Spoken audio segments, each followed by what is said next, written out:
I never believed in urban legends. To me, they were just eerie little stories told around campfires or in the dark corners of teenage bedrooms, designed to raise goosebumps, maybe a nervous laugh, and nothing more. Growing up, I was the skeptic in the group.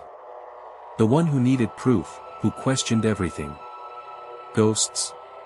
Give me a photo. Demons? Show me a scratch. Bloody Mary? Just another name whispered in the dark to scare the gullible. But something shifted one night. Not dramatically, not with thunder or screams, but in the quiet way real horror often enters a room, softly, unnoticed, until it's already inside. It was October. The air carried that brittle scent of dried leaves and the subtle bite of approaching winter. My town was quiet that evening, too quiet, maybe. The kind of quiet that presses on your eardrums. The power had gone out in my house. A transformer issue, they said. I lit candles, grabbed my flashlight, and curled up on the couch with my phone, looking for something spooky to match the mood. That's when I saw the post. Just a silly challenge trending online, try the Bloody Mary ritual. Say her name 3 times in the mirror. See what happens. I laughed. Out loud. Alone. That's how sure I was it was nonsense. But something, I still can't explain what, made me get up, walk to the bathroom, and close the door behind me. The candlelight flickered against the mirror. The flame trembled, like it was nervous too. I stared into the glass, at my own eyes, and for a moment, I hesitated. Then, almost like someone else took over, I whispered, Bloody Mary. Once. Twice. The third time, something felt wrong. I didn't hear anything. I didn't see anything, at first. But my stomach twisted. My breath caught. My reflection looked back at me, just a fraction too late. That night changed everything. So if you're here to laugh, to mock, to roll your eyes at another old ghost tale, go ahead. I used to be you. But now, I've seen too much to laugh. Welcome to Midnight Mysteries. This is my story. And it's not for the faint of heart. Let me take you back to that night again, the night everything shifted. The air was still. Heavy, even. Like the silence in my house had weight. I stood in the hallway with that stupid challenge post on my phone, the one daring me to try it. Say her name 3 times, it said. Look in the mirror. Wait. But that wasn't the full version. Not even close. The real ritual, the one I would later come to learn, is much older, and much darker. The version we know today, candlelight, bathroom, mirror, is a diluted echo of what used to be. Some folklorists trace its roots back to divination rituals in Europe. In the 17th and 18th centuries, young women would walk backward up a staircase, holding a candle and a mirror. They weren't summoning death. They were trying to catch a glimpse of their future husband's face in the mirror. But sometimes, what they saw wasn't a lover. It was a skull. A hooded figure. A bleeding face. A warning. Over time, those visions became associated with death. With misfortune. With curses. And from those shadows, a name emerged, Bloody Mary. I didn't know any of that back then. To me, it was just a game. Something silly to try during a blackout. I grabbed a candle, the only one I could find, and walked slowly into the bathroom. The door creaked closed behind me. The mirror in my bathroom is old. It has tiny scratches, like little scars across its surface. I placed the candle on the sink, and the flame danced on the porcelain, casting flickering shadows across the walls. That's when I realized how quiet it was. Not just in the house, but in my chest. Like even my heartbeat had slowed. I stood still, staring into the mirror. My reflection blinked. I didn't. I told myself it was just the light. The candle. The nerves. But deep down, something ancient stirred. A fear older than logic. I whispered the name, Bloody Mary. Once. Again. Bloody Mary. My throat tightened. My mouth was dry. My skin prickled. The candle flickered. The mirror shimmered. And then I said it a third time. Bloody Mary. Nothing happened. At first. I waited. 10 seconds. 20. A full minute. I sighed, feeling stupid, and turned to leave. That's when I heard it. A scrape. Like fingernails on glass. I turned back, too fast. The candle nearly tipped. Nothing was in the mirror. But I noticed something wrong. My reflection wasn't matching me anymore. I lifted my hand. It lifted late. I blinked. It stared. I stepped back. It smiled. That was enough. I blew out the candle and yanked open the door. I ran. I didn't sleep that night. I didn't speak of it for weeks. Later, I went looking for answers. I wanted to know where this ritual came from, why so many people across the world knew it. Turns out, every culture has a Bloody Mary. She just goes by different names. In Mexico, there's La Llorona, the weeping woman. In Japan, Hanako-san haunts school bathrooms. In Slavic folklore, there's Baba Yaga, who peers through windows and mirrors. Mirrors are feared across ancient traditions. They reflect more than just your face, they reflect intention, spirit, energy. And when you combine a mirror, a name, a candle, and the dark, you create a ritual. A signal. The real question is, what are you signaling to? After that night, I couldn't let it go. Something had happened in that bathroom, something I couldn't explain, but also couldn't deny. So I started collecting stories. Online forums, Reddit threads, obscure blogs, you name it. And the more I read, the more I realized. I wasn't the only one. Some claimed they saw her, just for a second. Others heard whispers. Breathing. Their name being said, from behind the glass. One post I'll never forget, a girl said her reflection smiled with someone else's mouth. There were patterns. Flickering lights. Time slowing down. Feeling watched. It wasn't just a story, it was a trigger. A way to peel back the veil between this world and something else. I spoke with a woman in her 70s, who swore that her sister disappeared after trying the ritual in 1963. Police found the mirror shattered. Blood on the floor. No sign of forced entry. Her parents never spoke of it again. Another story from a former soldier, he tried the ritual as a joke while stationed overseas. For weeks afterward, he had visions in his dreams, of a woman screaming, her face half burned, half bleeding. He swore he never slept in front of a mirror again.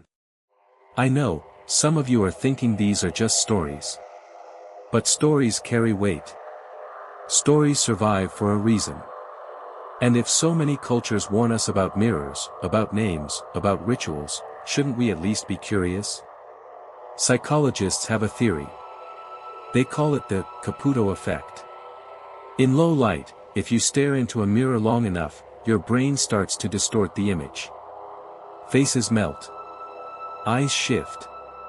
You see things that aren't there. But here's the catch, that only explains the visual part. It doesn't explain the scratches. The voices. The dreams. It doesn't explain the woman who's always just on the edge of vision, watching. Bloody Mary isn't a science experiment. She's a mirror. A reflection of fear. A test. Not of courage, but of what we carry inside. That's the real ritual. Not the words. Not the candle. Not the time. It's you. What you bring into the mirror. What it brings back out. So ask yourself, what do you see when you stare too long? What's hiding behind your eyes? And more importantly, is it looking back at you? In the next chapter, I'll take you deeper into the name itself. Who was Bloody Mary, before the myth? Before the fear? You might think you know. But trust me, you don't. I used to think the name was just spooky. A phrase made up by bored teenagers, sitting around in the dark, trying to make each other scream. Bloody Mary, 2 words with sharp edges. A name that felt like it belonged in the shadows. And for a long time, that was enough for me. But after that night, after the candle, the mirror, the echo of my own breath, I started asking questions. And those questions pulled me into something far deeper than a playground legend. The first answer took me back nearly 5 centuries. England. 1553, a time of religious division, political chaos, and one woman standing at the center of it all. Queen Mary I. She was the daughter of Henry VIII and Catherine of Aragon. The first queen to rule England in her own name, not as a wife, not as a regent, but as sovereign. And history remembers her with one chilling title, Bloody Mary. Why bloody? Why so cruel a label? Because Mary believed in the old faith, Catholicism. And England had moved on. Her father had broken with the church. Her brother Edward continued that legacy. But when Mary took the throne, she reversed everything. She restored the Pope's authority. She outlawed Protestantism. And then, she lit the fires. From 1555 to 1558, nearly 300 Protestants were executed, burned alive at the stake. Men, women, elders, even teenagers. Some were priests.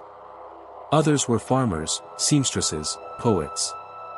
They died in marketplaces, in courtyards, in public squares, screaming as their skin burned away. The smoke rose. The people wept. And the Queen watched. There is a place in London called Smithfield.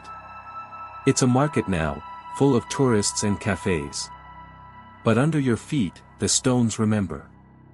Because Smithfield was once a place of execution. And Queen Mary turned it into a furnace of faith. They called her devout. They also called her mad. And eventually, they called her bloody. But the blood didn't stop at the stake. Mary's body, her womb, became just as infamous. She married Philip of Spain. A political alliance, yes, but also a deeply personal hope. She wanted to be a mother. She wanted to carry the future of England.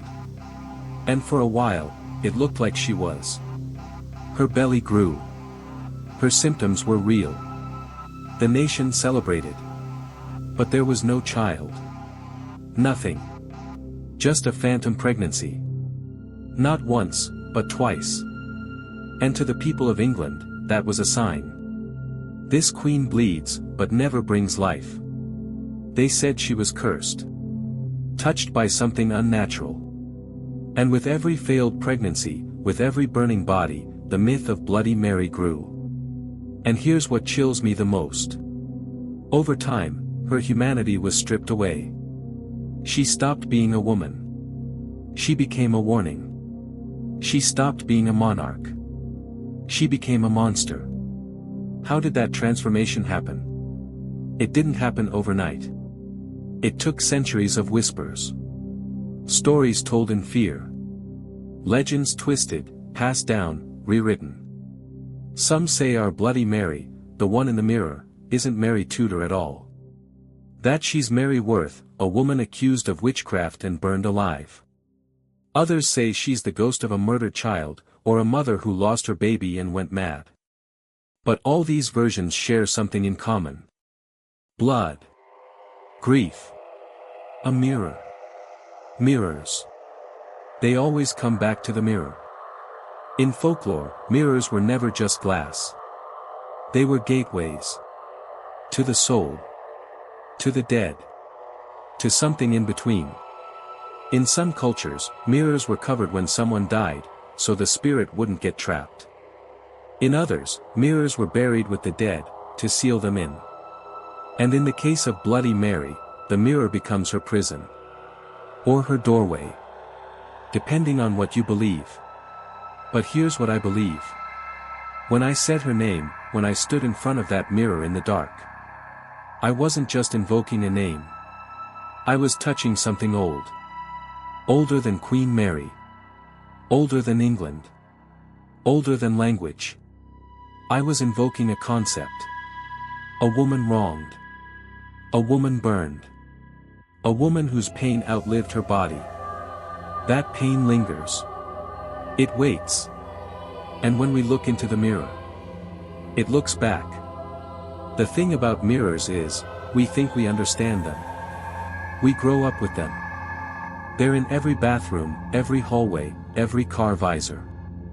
We use them to check our teeth, fix our hair, adjust a collar. They're just there. But have you ever looked at a mirror long enough that it started to feel unnatural? Not broken. Not warped. Just wrong. Because here's the truth no one tells you. Mirrors are not passive. They don't just reflect you, they reflect everything about you. Your posture. Your hesitations. Your fears. Even your lies. After the Bloody Mary ritual, I couldn't stop thinking about the mirror. Not the candle. Not the name. Not even the way my reflection lagged behind me like it had its own agenda. No.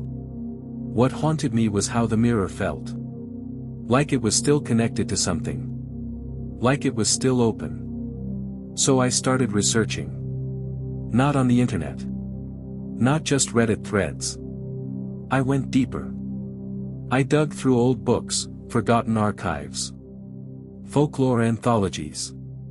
Obscure ethnographies. Even journals from early missionaries and travelers. What I found stunned me.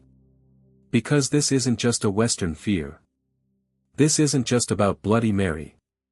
Across dozens of cultures, mirrors have always been otherworldly. In ancient China, mirrors were believed to be tools for banishing evil spirits. Bronze mirrors were often buried with the dead to protect them, or trap them. There was a belief that demons couldn't stand their own reflection, that the polished metal revealed their true form. Some tombs even had mirrors facing outward. Not for the living. For whatever was trying to get out. In ancient Rome, mirrors were considered sacred objects. Breaking a mirror was seen as a direct insult to the gods, a disruption of fate itself. This is where the idea of 7 years of bad luck originated. The Romans believed the soul renewed every 7 years, and a broken mirror trapped the soul in limbo until it could heal. You weren't just damaging glass. You were damaging the reflection of destiny. In Jewish tradition, after someone dies, mirrors in the house are covered. Why? So the soul of the departed doesn't get trapped. Or, worse, so the soul doesn't use the mirror as a doorway back. It's not just about mourning. It's about spiritual protection. An unguarded mirror is a vulnerability, a crack between dimensions. In African and Afro-Caribbean beliefs, mirrors are often considered spiritually charged. Some Vodou practitioners believe mirrors can be used to see into the spirit world, or allow spirits to see into ours. In some initiation rites, mirrors are veiled or removed entirely. Too much exposure can invite unwanted attention. There are even folktales of spirits living in mirrors, watching, waiting, appearing to children when they're alone. Sound familiar? In Japan, there's a belief called Kagami-joshi, the idea that mirrors hold part of the self. Shinto shrines often contain sacred mirrors called yata no kagami, symbols of truth. But even in modern times, some rural areas tell stories of haunted mirrors, cursed glass that reflects things that aren't there. Like a second version of you. One that smiles when you don't. In Slavic folklore, newlyweds were forbidden from looking into mirrors together. It was said that two souls in one mirror opened a rift. A passage. And something else could slip in while no one was watching. The more I read, the more I understood. The mirror was never just a tool. It was always a threshold. A portal. A trap. A test. And then I found something that stopped me cold. An old Celtic belief. That every mirror has a memory. It remembers every face it reflects. Every death it's witnessed. Every truth you tried to avoid when you looked yourself in the eye. And if you stare long enough, in the right silence, in the right shadow, the mirror can choose to reflect something back. Not just what you are, but what you were. What you hid. What you don't want to see. I remember standing in my bathroom again. Days later. Alone. I stared at the mirror, not saying anything this time. Not summoning. Just looking. The scratches on the surface hadn't changed. But they felt deeper. Like something had moved behind them. I blinked. My reflection blinked back. Too slow. Too late.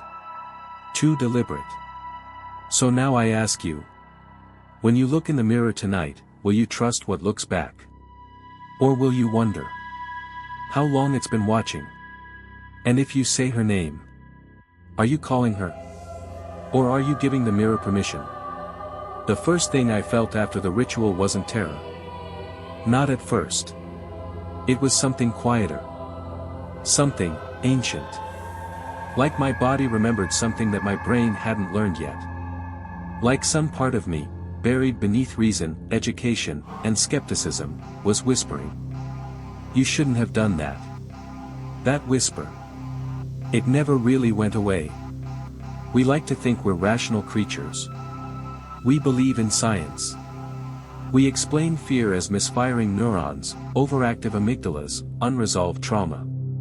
We treat nightmares like random static. Anxiety like a glitch. Hallucinations like artifacts of stress. But there's something fear does that logic never quite overcomes. It persists. It clings. Even when we know better. Especially when we're alone. There's an effect in psychology called the Caputo effect. Giovanni Caputo. 2010. He ran an experiment. You sit in front of a mirror. Low light.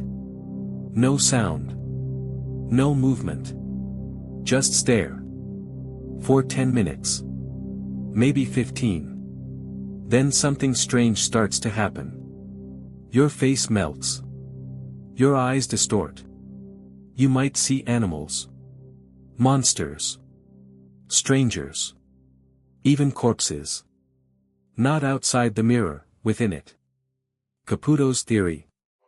It's called dissociative identity recognition. Basically, your brain gets bored of seeing your own face. It loses its reference point. And it starts filling in the gaps. With fear. With memory. With archetype. You don't see you. You see something older than you. Maybe something hidden inside you. Sound familiar? I read the study. I understood the science. And I still never sat in front of a mirror in the dark again. Because here's the thing. Explanations don't erase fear. They just put it in a lab coat. But the fear. It's still there. And deep down, we don't fear Bloody Mary because of what we see. We fear her because of what she makes us confront. When we say her name, we're not just summoning her. We're summoning ourselves. The part we hide. The guilt we carry. The shame we buried. The image we can't accept. Mirrors don't lie.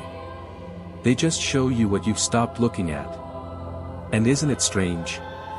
That the ritual is always done alone. In the dark. When the world is silent. That's not an accident. That's the design. It isolates you. Cuts out distractions. Strips you down to just you and the reflection. That's when fear becomes more than emotion. It becomes confession. Psychologists call it pareidolia, seeing faces in shadows, shapes in clouds. But maybe that's just another way of saying Your brain knows there's something there. You just can't process it yet. Maybe Bloody Mary isn't a ghost. Maybe she's a mirror of our subconscious. A construct of collective trauma. A symbol of unspoken grief, feminine rage, generational punishment. Or maybe, she's all of that. And real, too. After all, who says fear needs to choose? Maybe Bloody Mary exists in the mind. But if enough minds believe in her, if enough rituals feed her shape, does she become something more? An echo. A presence. A shared hallucination with teeth. Here's what I believe now. We don't fear Bloody Mary because we think she'll kill us. We fear her because, for a few seconds, she makes us wonder. What if I deserve it? I thought I was alone in trying it. The candle. The mirror. The name. But the moment I started searching, I realized something almost more terrifying than the ritual itself. I was one of millions. Not hundreds. Not thousands. Millions. Kids in basements. Teens at sleepovers. Grown adults with a few drinks in them and too much curiosity. All of them had tried it. Or knew someone who had. That's when I realized, Bloody Mary isn't just a legend. She's a ritual of passage. A shared myth. A cultural virus. And like any virus, she mutates. She started around campfires. That's what the older stories say. A dare whispered between friends. A half-joke to prove who was brave and who was bluffing. Say her name 3 times. Keep your eyes open. Don't scream. Or maybe do. That's how she feeds. From fear. From silence broken by gasps. Then she moved into classrooms. Whispers during recess. Dares in the girls' bathroom. Did you hear what happened to Emily? Her cousin tried it. She never came back. She saw something. She doesn't talk anymore. Whether any of it was true didn't matter. The fear was real. And fear doesn't need facts. It needs ritual. Then came the books. You remember those cheap horror anthologies? Scary stories to tell in the dark, Goosebumps, Are You Afraid of the Dark? They told versions of her. Sometimes by name. Sometimes disguised. But she was there. Bleeding through the pages. Not a villain. Not a ghost.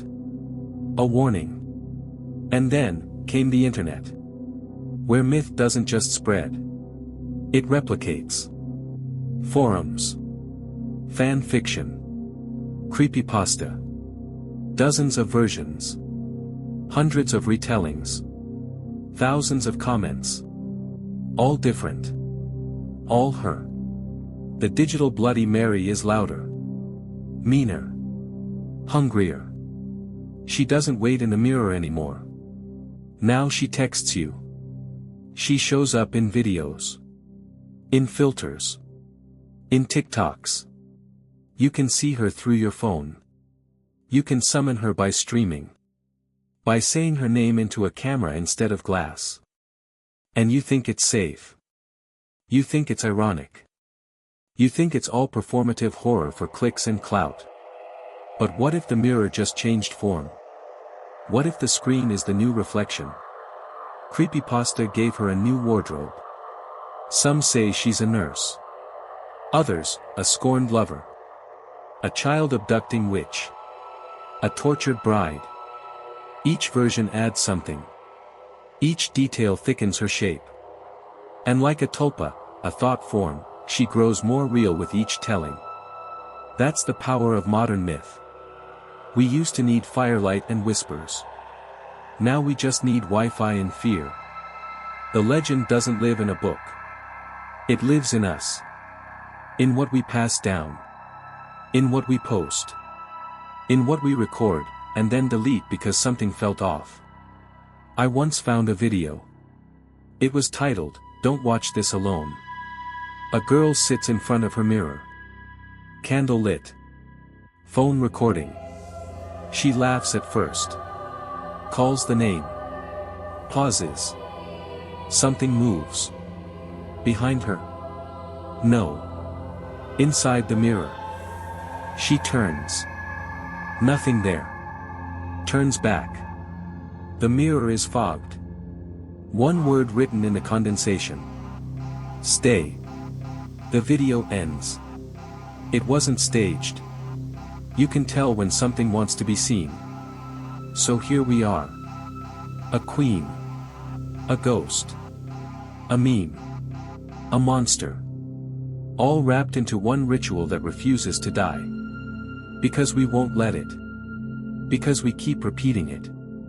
Because deep down, part of us wants her to be real. So we can ask. Are you watching me?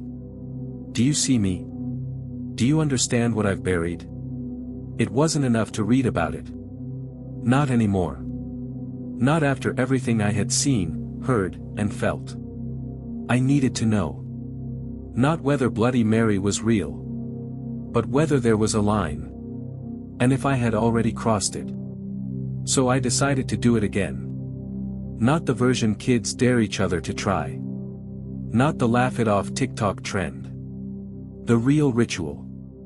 The one hidden beneath all the pop culture noise. The one I wasn't supposed to find. It started with a location. I didn't want to do it in my house again. There was still something wrong with the mirror in my bathroom. Every time I walked past it, I swore it breathed. So I went somewhere older. Somewhere, forgotten. An abandoned motel outside town. Burned out signage. No power. No plumbing. No one around for miles. One room still had a mirror intact. Cracked at the edges, spotted with age. Perfect. I brought what I needed. 3 black candles. A hand mirror. A bowl of salt. A strand of my own hair. A recorder. And silence. Not metaphorical silence, real silence. No phones. No music. No ambient light. Just me and the dark. The room smelled like mold and regret. I swept the dust aside. Placed the candles in a triangle. Salt circle around me. Hair in the bowl. I sat cross-legged. Turned on the recorder. Faced the mirror. And began. I don't call you for a thrill, I whispered. I call you to understand. The mirror didn't shimmer. It pulsed. Like something was breathing just behind the glass. Bloody Mary. Bloody Mary. Bloody Mary. Silence. Then, the mirror cracked. Not shattered. Just a thin fracture across the center. Like a scar opening. I kept still. Then came the cold. It wasn't from wind or temperature. It was internal. A chill in the blood. Like someone poured ice water through my spine. My breath fogged the mirror. I didn't move. I didn't speak. I watched. Something shifted behind my reflection. Not in the mirror. Behind it. Like the room on the other side was different. Darker. Wrong. And then, her hand. It didn't slam against the glass. It didn't claw. It just rested. Fingertips first. Delicate. Polished nails. Skin pale like damp ash. Then a second hand. Then a face. But not mine. She looked like me, but wrong. Her eyes were too dark. Too deep. Her smile stayed too long. Like it was glued there. She blinked after I did. Moved after me. Copied me, imperfectly. She wasn't a ghost. She was a version. Of me. Without guilt. Without fear. Without mercy. I tried to look away. My neck wouldn't turn. My arms wouldn't move. The recorder shorted. One of the candles went out.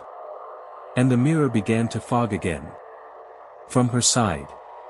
She was breathing. Then she mouthed something. Not a word. A sentence. I didn't hear it. I felt it. You brought me back. I threw the bowl of salt. Not because I knew it would work. But because my body did it without asking. The mirror cracked again. Wider this time. The face was gone. I was alone. But not really. I left everything behind. Candles. Recorder. Hair. Mirror. I didn't look back. Not even once. Because part of me knew. If I looked, she'd still be there. Waiting. Smiling. Learning how to be me. After my own experience, people started reaching out. Some were just curious. Some wanted to share their own stories. But a few didn't want to speak at all. They sent recordings. Letters. Voice notes. Scrawled journal pages. And every time I opened one, I felt the same chill. This is something I've never told anyone. And now. I wish they never told me either. Story 1, The Substitute. A woman in her 30s. Let's call her Casey. She was a substitute teacher in a small rural town. One week, she was sent to cover 5th grade. The classroom had a bathroom in the back corner. One of those tiny ones for younger kids. Day 1, she noticed a mirror in that bathroom. Unusual. Dirty. The kind of mirror that looked like it remembered things. Kids kept asking to go during math. Always during math. She started noticing the same thing. They came back different. Quieter. Distracted. Some even had nosebleeds. She asked one girl why she kept staring at the mirror. The girl said. She told me my real mom is still in there. Casey had the mirror removed. No one questioned it. But before it was taken out, she caught her own reflection one last time. And it blinked before she did. Story 2, Bathroom Stall 3. This one came in a voice note. A boy, maybe 16. Shaky voice. Panicked breathing. He said. I didn't even believe in Bloody Mary. But I did it anyway. I thought it would be funny. He did it in a school bathroom. He used his phone flashlight. Locked himself in stall 3, because that's where everyone said it worked. Nothing happened at first. But when he tried to leave, the stall door wouldn't open. Not jammed, held shut. He said he heard giggling. From inside the toilet. Not the other stalls. The toilet itself. He screamed. Kicked the door until it finally gave way. When he got out, no one else was in the bathroom. But written on the mirror in toothpaste were the words. Let's play again tomorrow. He transferred schools a week later. He left the country a year after that. Story 3, Reflected Twice. A nurse. Night shift. Hospital in upstate Michigan. She was helping a patient in ICU who was declining fast. The room had an old steel-framed mirror mounted high in the corner. To help patients feel more human, apparently. The patient, half conscious, started mumbling. She's in there again. The nurse checked, nothing. She turned back. And the patient was dead. Flatline. But the mirror still showed her lying in bed. Breathing. Story 4, Live stream. A YouTuber. Big channel. Thousands of followers. He did a Bloody Mary live stream. All for views. He laughed. Joked. Let's see what happens, folks. He lit 3 candles. Said the name. Then something passed behind him. Everyone saw it in chat. He didn't. Seconds later, the camera cut. Stream ended. The VOD disappeared. But someone re-uploaded a clip. At the last frame, frozen and blurred, you can see something in his mouth. A hand. Feminine. Pulling outward. He hasn't posted since. These aren't campfire tales. They're not creepypasta. They're confessions. Offered in whispers. Laced with fear. Coated in truth. And now they live in me. I haven't slept properly in months. Because sometimes I dream of them. All of them. Looking through the glass. Not trapped. Just waiting. For someone to listen again. There comes a moment when you stop asking, is it real? Because the question doesn't matter anymore. Not when you can't sleep. Not when you avoid mirrors. Not when you feel eyes watching you from inside your own house. Not when the door creaks and you know it's not the wind. The question isn't whether Bloody Mary is real. It's whether your fear of her makes her real enough. That's how evil works sometimes. It doesn't need flesh. It just needs a place to live. And myths? They're perfect houses. Built from belief. Furnished with repetition. Locked shut by denial. The first time I felt something truly evil, it wasn't in the mirror. It was after. Days later. I was walking past a storefront. Big glass window. Daylight.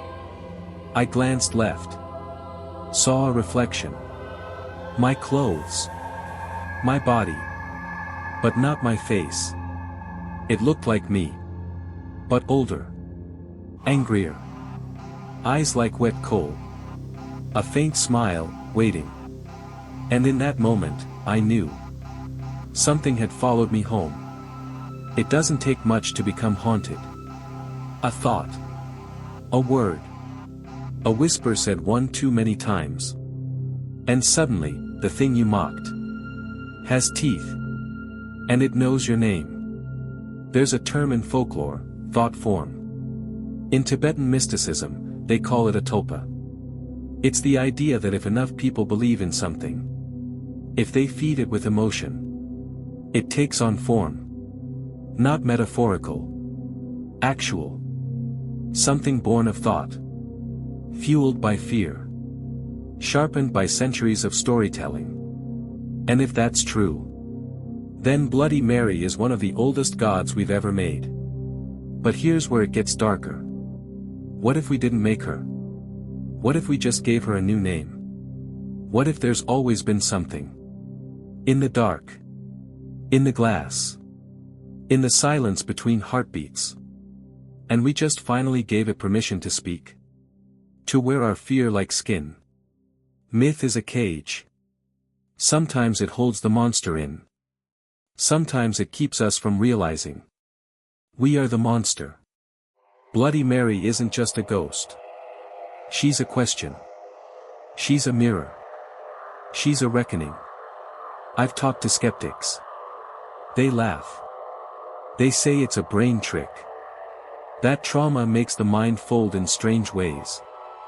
That what we call evil is just unresolved pain. Festering in the dark. And maybe they're right. But if pain can grow teeth, if fear can become flesh, then what's the difference? One night, I sat in the dark and asked out loud, "What are you?" The mirror didn't answer. But I swear something inside me did. It said, "You already know. You just don't want to admit it." So no, Bloody Mary may not be real. Not in the way science demands. Not in the way skeptics mock. But she exists. In whispers. In glass. In memory. In mirrors that blink too slow. And in the space between what we believe and what we dare to believe anyway. I haven't said her name out loud since that night. Not once. Not even as a joke. Not even to myself. Not because I'm afraid she'll come back. But because I'm not sure she ever really left. Sometimes I wake up in the middle of the night and avoid looking toward the bathroom. I don't even own a full-length mirror anymore. Haven't for months. All the ones I did have. Gone. Smashed. Given away. Some still wrapped in sheets in the attic, just in case. Because it turns out, once you've seen what I've seen. Once you've felt that kind of silence staring back at you. You learn to live a little differently. I still get emails. Comments. Stories. Questions. Did it really happen? Are you exaggerating? Can you teach me the ritual? Do you think she's real? I don't answer anymore. Not because I'm hiding. But because I've learned something most people don't want to hear. The mirror doesn't need an answer. It just needs an invitation. I used to think stories had endings. That after 10 chapters, a conclusion comes. That once you tell a tale, it's done. But Bloody Mary isn't a story. She's a reflection. And reflections? They stay. Even when you look away. Especially when you look away. So here's what I'll leave you with. If you're thinking about trying it, don't. If you've already tried, protect yourself. And if you've seen her. If you've felt her breath fog your skin. If you've heard her voice behind your thoughts. Don't speak it. Don't feed it. Don't call her by name. Because names are keys. And mirrors are doors. And some doors don't open. Until you knock 3 times. I'll keep watching. Not for her. For you. Because someone has to remember. Someone has to keep the story alive. Not to spread the fear. But to contain it. This was Midnight Mysteries. And if you're seeing this, the mirror may already be watching back.